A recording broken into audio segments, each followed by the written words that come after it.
le journal.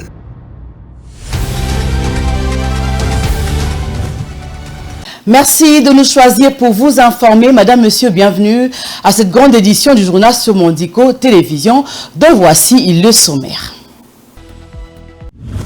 Reçu en grande pompe au palais de Buckingham par le roi Charles III, Félix Tshisekedi et la diaspora congolaise au Royaume-Uni sont sur la même longueur d'onde en ce qui concerne la situation qui prévaut à l'est de la RDC. Le ministre de Transport, Chériban Okende, en a fini avec la motion de défiance lancée contre lui à l'Assemblée nationale. L'ambiance de la plénière dans ce journal. La gratuité de l'enseignement est une priorité à concrétiser davantage sur toute l'étendue de la République. Les ministres de l'EPST, Tony Mwaba et Tamboujimaï, pour confirmer le vœu du chef de l'État, Félix Tshisekedi. En page internationale, 44 jours d'exercice ont suffi au Premier ministre britannique pour rendre son tablier comme chef du gouvernement. C'est tout pour le titre. Merci pour votre attention, mesdames et messieurs. Bonsoir. Le président de la République, Félix Tshisekedi, a été reçu par Sa Majesté le roi Charles III d'Angleterre hier mercredi 19 octobre 2022 au palais de Buckingham. Leur entretien a duré 50 minutes et rien n'a filtré de cette rencontre qui renforce sans doute le bon niveau de la coopération entre la RDC et le Royaume-Uni.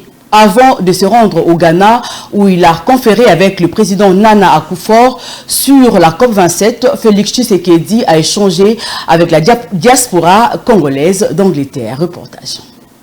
La visite de Félix Tshisekedi au palais de Buckingham, où il a été reçu par le nouveau roi du Royaume-Uni Charles III, constitue un événement d'une haute portée historique, d'autant que le chef de l'État congolais figure désormais parmi les premiers Africains officiellement accueillis par le souverain britannique. La durée de l'entretien, 50 minutes, suffit pour justifier l'importance des sujets abordés et dont le contenu n'a pas filtré. Seulement, le rôle de la Grande-Bretagne dans le concert des nations et les décisions de la communauté internationale n'est pas négligeable pour intervenir dans les questions épineuses qui gênent l'essor de la RDC. Mais tant à profit ce séjour en terres étrangères. Félix Tshisekedi a pris langue ouverte et libre avec les Congolais de la diaspora à Londres, dans la soirée avant de quitter le sol anglais. Pour le sujet le plus évoqué, l'agression à l'est de notre pays par des milices sous couvert du Rwanda, qui les instrumentalisent, le président n'a pas mâché ses mots. Vous êtes ici au Royaume-Uni, pays du Commonwealth, pays dans lequel se trouve aussi le Rwanda. Votre travail doit consister à sensibiliser les autorités britanniques pour que leur pression s'accentue sur le Rwanda. Nous ne voulons pas en arriver à l'extrême, c'est-à-dire à la guerre, mais si on nous y pousse, on n'aura pas trop le choix que d'y arriver. C'est bien sûr la dernière... Ce jeudi, il est arrivé aux premières heures du matin à Accra, capitale du Ghana, où les questions de la COP27 et d'autres préoccupations seront abordées avec le président Nana Akufo. Lors de sa participation à l'Africa Summit de Londres, Félix Tshisekedi a réagi sans transiger sur la question liée au recours d'une milice étrangère russe pour renforcer le FARDC sur le terrain des opérations à l'est de la RDC. Suivez leur réaction dans ces résumés. Je ne sais même pas où il faut les trouver. Comment vous les mais vous avez sourié. Vous avez sourié. Oui, j'ai souri parce que je sais que ça fait partie de la mode actuellement, que ce soit en Afrique ou en Europe. Non, nous n'avons pas besoin. Nous sommes un pays indépendant, respectueux des conventions internationales. Et croyez-moi, nous n'allons pas aller utiliser une milice pour appuyer nos actions. Nous avons beaucoup de partenaires. La Grande-Bretagne en est un. Vous avez besoin de renforcer votre sécurité quand même. Oui, bien sûr, mais nous renforcerons notre sécurité en montant en puissance nos capacités de défense et de sécurité. Et c'est là que nos partenaires habituels, traditionnels, peuvent nous aider, c'est-à-dire à former, à renforcer nos capacités, les capacités de notre armée, de nos services de renseignement et autres. C'est comme ça que nous allons arriver à faire face à l'adversité. Ce n'est pas en engageant des groupes de mercenaires. Ce serait débarrasser Saint-Paul pour habiller Saint-Pierre, puisque nous faisons déjà face au même groupe mercenaire en ce moment. À l'Assemblée nationale, la motion de défiance contre le ministre de Transport, Communication et Désenclavement, Chérubin Okende, a été rejetée par la majorité des députés réunis en séance plénière le mercredi dernier. Il était reproché au ministre l'inefficacité dans l'exercice de ses fonctions et la non-application de recommandations de la Chambre. Plus de détails dans ce reportage que vous propose Martin Kaimbe. Mercredi 19 octobre 2022, une journée consacrée au contrôle parlementaire à l'Assemblée nationale. Pour cette journée, un seul point à l'ordre du jour, à savoir l'examen et vote de la motion de défiance contre Chérubin Okende, ministre de Transport, Communication et des Désenclavements. Le président de la Chambre basse du Parlement a, dans son mot introductif, exhorté les députés au respect de la procédure telle que dictée dans la Constitution et les règlements intérieurs de leur Chambre. Prenant la parole en premier, le porte-parole des signataires a, dans un speech magistral, étalé les griefs qui seraient à la base de la motion sous examen, à savoir la non-exécution de recommandations de l'Assemblée nationale, l'incapacité du ministre de mettre en place le permis de conduire, la non-exécution de décisions délibérées en Conseil de ministres, telles que la suppression de ports illégaux. S'en est suivi des interventions de députés qui, dans leur majorité, ont dénoncé la précipitation avec laquelle les auteurs de la motion se sont permis de l'exécution de leur projet sans pouvoir utiliser d'autres voies prévues dans les règlements intérieurs de leur chambre. Solliciter la parole par motion, je voudrais solliciter humblement de cette auguste assemblée une procédure de sagesse. Je sais que beaucoup d'entre vous m'appellent doyen. Que nous puissions arrêter ces débats, que le bureau prenne cette question et que nous puissions nous préparer mieux pour aborder la première année de l'équipe de Warriors que nous avons mis ensemble et qu'ensemble nous puissions voir ce qu'il convient de faire. Voilà ma motion, honorable président, et que je convie humblement, honorable président, c'est de la responsabilité de la majorité. Et nous avons le devoir de conduire cette majorité dans la sérénité et dans la responsabilité. Je vous remercie. S'en est suivi le vote à main levée. La majorité des députés a voté pour le rejet. Restant toujours au Parlement, le président de la Chambre haute du Parlement, l'honorable sénateur Modeste Bahati Lukwebo, a reçu la délégation d'anciens présidents de chambres parlementaires venus présenter quelques réclamations en rapport avec leurs indemnités reconnues par la loi portant sur leur statut votée en 2018. Guy Lunga pour le détail. La visite des anciens présidents des chambres du Parlement, chez Modeste Bahati Lukwebo, président du Sénat, s'est inscrite dans la réclamation par ces derniers de la non-application de la loi sur le statut des anciens présidents du Sénat et de l'Assemblée nationale qui leur accorde certains privilèges. Cette loi promulguée en 2018 traite notamment de la prise en charge des indemnités dont le paiement par le Trésor public de leurs frais de logement, l'assistance de leur garde policière avec 6 éléments armés, la livraison des passeports diplomatiques et titres de voyage annuels pour eux, leurs épouses et leurs enfants mineurs, en plus des frais pour des soins de santé et 2 véhicules tous les 5 ans renouvelables une fois. Par ailleurs, il a été aussi question de plaider pour certains arriérés dont souffrent encore ces hauts dignitaires de la République qui attendent du Trésor public une exécution rapide.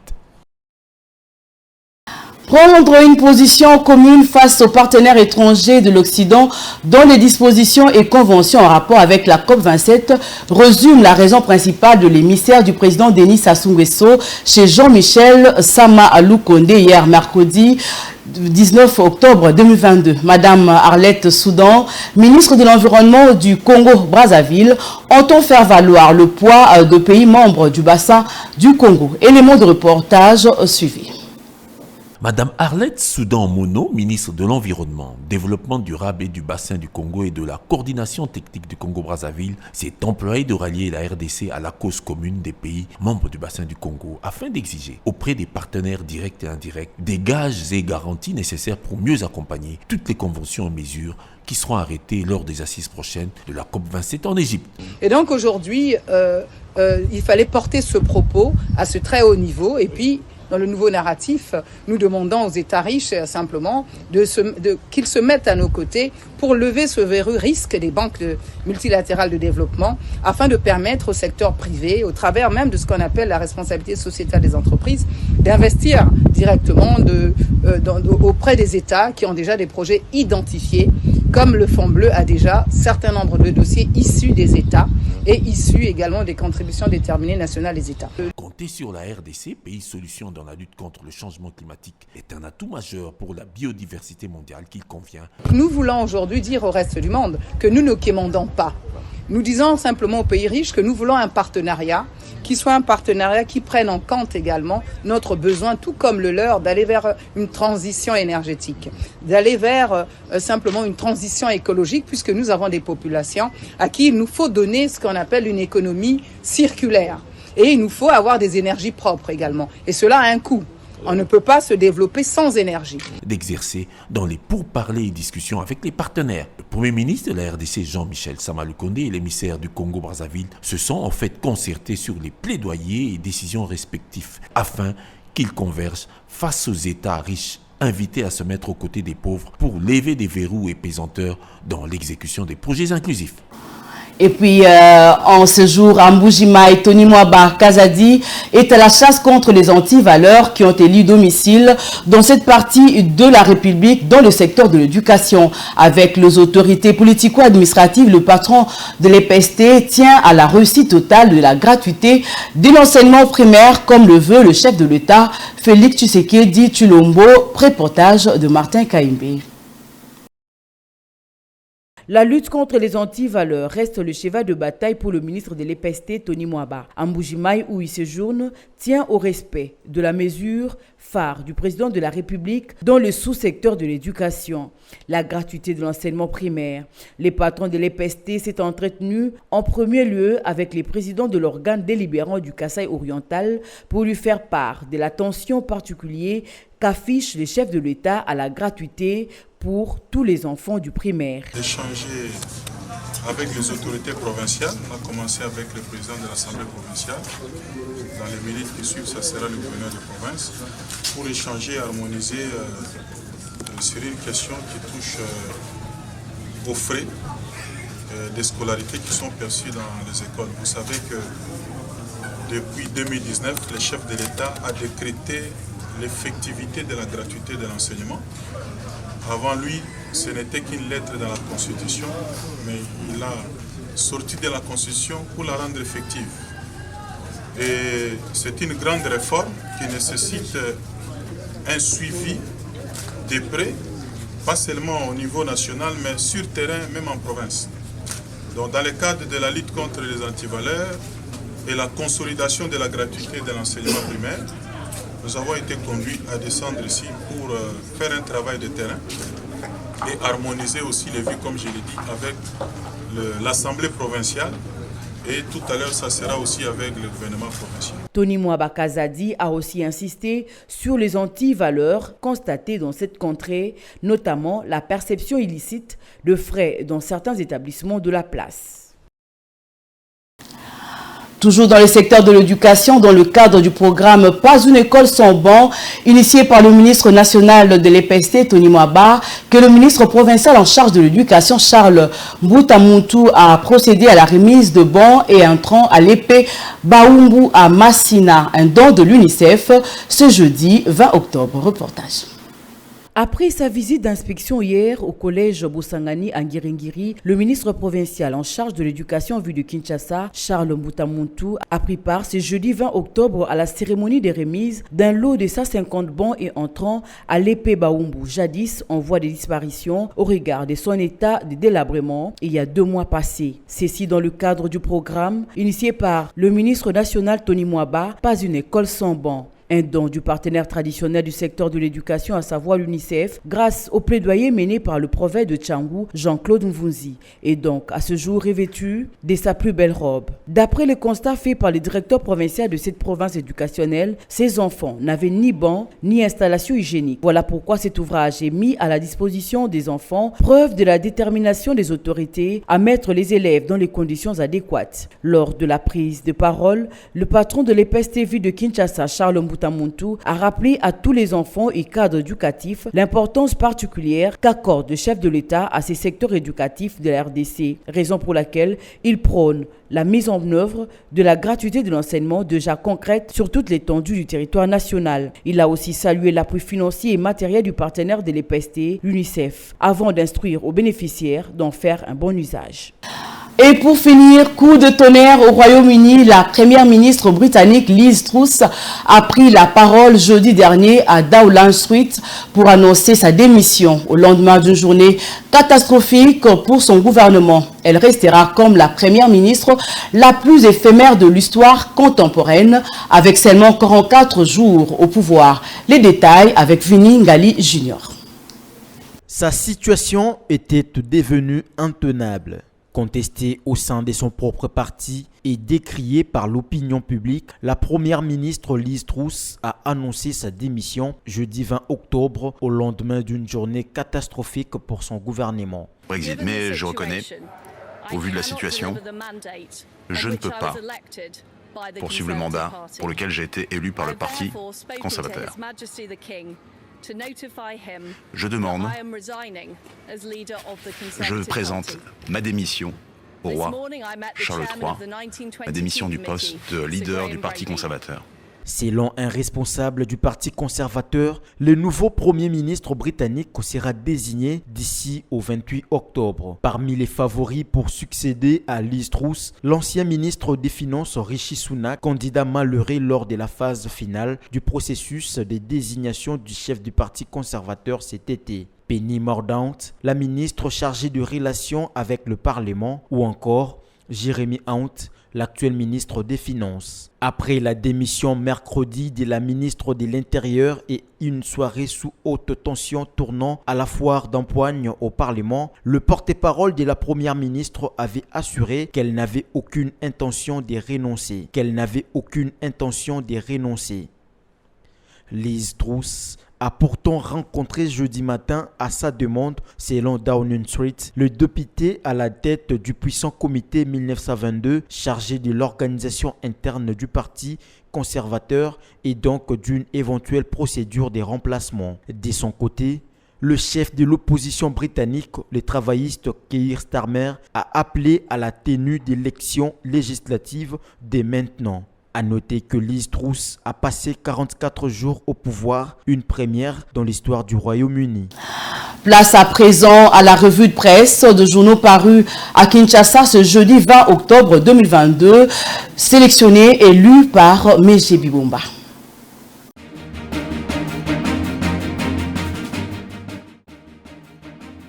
Bonsoir. Guerre des chiffres entre la CENI et les gouvernements, titre le quotidien Le Journal à sa une.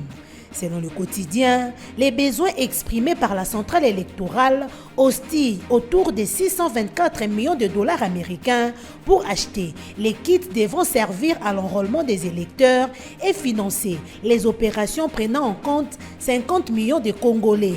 D'autres sources parlent, à en croire les confrères, d'une enveloppe globale de 900 millions de dollars américains qui serait nécessaire à la CENI pour mener à bien les processus électoraux, rappellent les tabloïds. C'est pourquoi s'interroge la prospérité si ce n'est pas un mauvais départ pour les élections de 2023. À 14 mois des prochaines échéances électorales, fait savoir le quotidien, le calendrier électoral s'est fait toujours attendre. Entre-temps, poursuit les colonnes, la méfiance entre les animateurs de la CENI demeure et les renouvellements controversés des membres de la Cour constitutionnelle, dernier verrou du processus électoral, renforcent davantage les déficits de confiance. Un autre sujet qui défraie la chronique est le rejet à l'Assemblée nationale de la motion contre le ministre des Transports, rapporte l'avenir en sa manchette. Un fait rare, fait remarquer les confrères, dans l'histoire du Parlement de la Troisième République. Opposition et pouvoir, sans clivage né et à l'unisson, ont majoritairement rejeté la motion de défiance que certains qualifient de machination, révèlent les confrères. Après la déchéance du ministre de l'économie nationale, le ministre Okende, proche de Katumbi, ne sera pas le deuxième ministre du gouvernement des Warriors à être éjecté de son portefeuille, conclut le quotidien. Statut d'ancien président du Parlement, Bahati à l'école de Kengo et consorts renseigne les phares dans ses colonnes intérieures. Léon Kengo et compagnie ont porté à la connaissance du speaker de la Chambre haute du Parlement l'information selon laquelle la loi portant statut d'ancien président de la République étendue à ceux de l'Assemblée nationale et du Sénat n'était pas encore d'application, d'où leur demande au président du Sénat, révèle les tabloïds, de plaider leur cause afin que leur prise en charge par les trésors publics soit inscrite dans les prévisions budgétaires de l'exercice 2023. C'est la fin de cette revue de presse. Bonsoir. Voilà, ce journal est terminé, mais avant, les rappels de titres. Reçu en grande pompe au palais de Buckingham par le roi Charles III, Félix Tshisekedi et la diaspora congolaise au Royaume-Uni sont sur la même longueur d'onde en ce qui concerne la situation qui prévaut à l'est de la RDC.